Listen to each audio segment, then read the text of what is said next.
اعوذ باللہ من الشیطان الرجیم پناہ مانگتا ہوں میں اللہ کی شیطان مردود سے۔ بسم اللہ الرحمن الرحیم شروع اللہ کا نام لے کر جو بڑا مہربان نہایت رحم والا ہے۔ نحمدہ ونصلی علی رسولہ الکریم، اما بعد۔ اللہ تبارک و تعالیٰ کا لاکھ لاکھ شکر ہے کہ جس نے اپنی اپنے پیارے حبیب کے صدقے پیدا فرمایا۔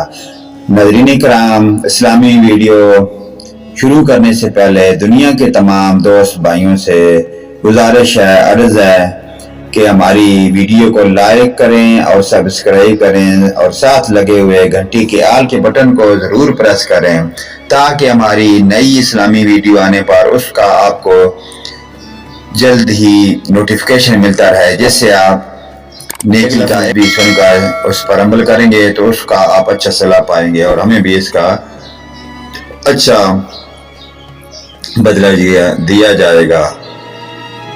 تو چلیے ناظرین، نیکسٹ ویڈیو کی جانب چلتے ہیں۔ واقعہ حدیث نمبر 68، موضوع ہے نبی کریم صلی اللہ علیہ وآلہ وسلم کا اعلان نبوت اور وفات۔ حضرت خدیجہ رضی اللہ عنہا، صحیح بخاری مسلم ابن شام سے یہ حدیث لی گئی ہے۔ رسول پاک صلی اللہ علیہ وآلہ وسلم کے آنسو مصنف حافظ عبد الشکور ہیں، اس کے صفحہ نمبر 22 تا 23۔ جب نبی کریم صلی اللہ علیہ وآلہ وسلم نے اعلان نبوت کیا تو کفار کی طرف سے رسول پاک صلی اللہ علیہ وآلہ وسلم پر تان تشنی کے نشتر چلنے لگے، لوگ چمگویاں کرنے لگے، برا بلا کہنے لگے۔ جب کفار کی بےہودہ باتوں سے نبی کریم صلی اللہ علیہ وآلہ وسلم کو کبیدہ خاطر ہوئے تو حضرت خدیجہ رضی اللہ عنہا عرض کرتی ہیں کہ حضور نبی کریم صلی اللہ علیہ وآلہ وسلم آپ رنجیدہ نہ ہوا کریں، بھلا کوئی ایسا رسول بھی آیا ہے کہ لوگوں نے اس کا تمسخر نہ اڑایا ہو۔ تو نبی کریم صلی اللہ علیہ وسلم دن بعد تبلیغ کر کے زخم و خوردہ شام کو واپس لوٹتے تو حضرت خدیجہ رضی اللہ عنہا آپ صلی اللہ علیہ وآلہ وسلم کے زخموں پر مرہم رکھتے ہوئے آپ صلی اللہ علیہ وآلہ وسلم کی ڈھارس بندھاتی اور حوصلہ دلاتی۔ حضرت خدیجہ رضی اللہ عنہا کی باتوں سے آپ صلی اللہ علیہ وآلہ وسلم کو تسکین ہو جاتی تو تازہ دم ہو کر تبلیغ کے لیے نکل پڑتے۔ حضرت خدیجہ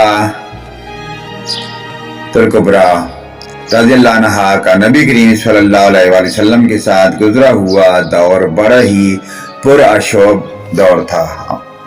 ام المومنین رضی اللہ عنہا آپ صلی اللہ علیہ وآلہ وسلم سے سخت تکلیف جھیلتی تھی اور آپ نے بڑے نامساعد حالات میں رسول پاک صلی اللہ علیہ وآلہ وسلم کا ساتھ دیا تھا۔ نبی کریم صلی اللہ علیہ وآلہ وسلم کو خدیجہ رضی اللہ عنہا سے بے حد محبت تھی۔ جب تک آپ زندہ رہیں تو حضور نبی کریم صلی اللہ علیہ وآلہ وسلم نے دوسرا نکاح نہ کیا۔ کفار مکہ نے جب نبی کریم صلی اللہ علیہ وآلہ وسلم کو شعیر ابی طالب میں معذور کیا تو حضرت خدیجہ رضی اللہ عنہا اس سخت ترین ابتلاء میں بھی آپ صلی اللہ علیہ وسلم کے ساتھ تھی۔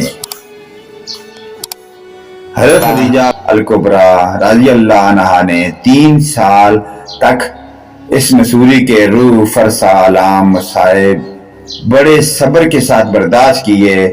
جب یہ انسانیت سوز معاشرہ ختم ہوا تو اس کے بعد ام المومنین خدیجہ رضی اللہ عنہا زیادہ عرصہ تک زندہ نہ رہیں۔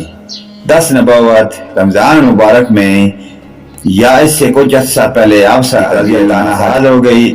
رحمت عالم صلی اللہ علیہ وآلہ وسلم نے اپنی اس محبوب ترین بیوی کے علاج معالجہ کی کوئی کسر نہ اٹھا رکھی، لیکن موت کی کوئی دوا نہیں ہے۔ آخر اہل ایمان کی یہ عظیم ماں 10 نبوت 11 رمضان المبارک کو رسول پاک صلی اللہ علیہ وآلہ وسلم کو داغ مفارقت دے گئیں، اس جان فانی سے پردہ فرما گئیں۔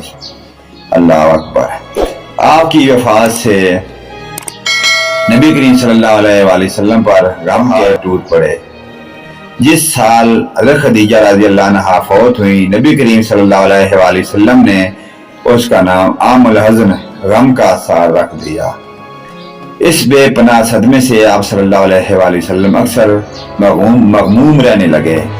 جب بھی حضرت خدیجہ رضی اللہ عنہا کی یاد آتی تو اکثر دل بھر آتا اور آنکھوں سے آنسو جاری ہو جاتے۔ تو ناظرین کرام، آپ صلی اللہ علیہ وسلم کی پیار محبت آپ نے دیکھی سنی کہ دو جہانوں کے سردار کل کائنات کے لیے رہتی دنیا تک اپنی مخلوق کے لیے پیار محبت اور آخرت کی فکر کی دعائی مانگتے رہے۔ تو آپ کو وہ تو آپ کی زوجہ محترمہ حضرت خدیجہ سب سے پیاری بیوی تھیں، تو آپ اپنی مخلوق کے لیے بھی اتنی دعائیں اور پیار محبت دنیا سے پردہ فرماتے وقت تک بھی کرتے رہے کہ اللہ پاک میری مخلوق کا کیا ہوگا۔ تو یہ ہے آپ صلی اللہ علیہ وآلہ وسلم کی سردار، ان کی اپنی مخلوق سے پیار اور محبت۔ تو اس لیے ہمیں بھی چاہیے کہ آپ صلی اللہ علیہ وآلہ وسلم سے پیار محبت لگن رکھیں، نہ کہ ہم تفرقہ بازی میں پڑیں، اور آپ صلی اللہ علیہ وآلہ وسلم کے نقش قدم پر چل کر دنیا میں بھی ہمیں اچھا صلہ پائیں اور آخرت میں بھی اس کا اچھا ہمیں اللہ پاک کی طرف سے صلہ ملے جو ہماری پکی اور ابدی زندگی ہے۔ دعا ہے کہ اللہ پاک ہمیں آخرت کی فکر کرنے کی توفیق عطا۔ نیکسٹ ویڈیو لے کر آپ کی خدمت میں ہم دوبارہ حاضر ہوں گے۔ اجازت دیں، آمین ثم آمین یا رب العالمین، الحمدللہ رب العالمین۔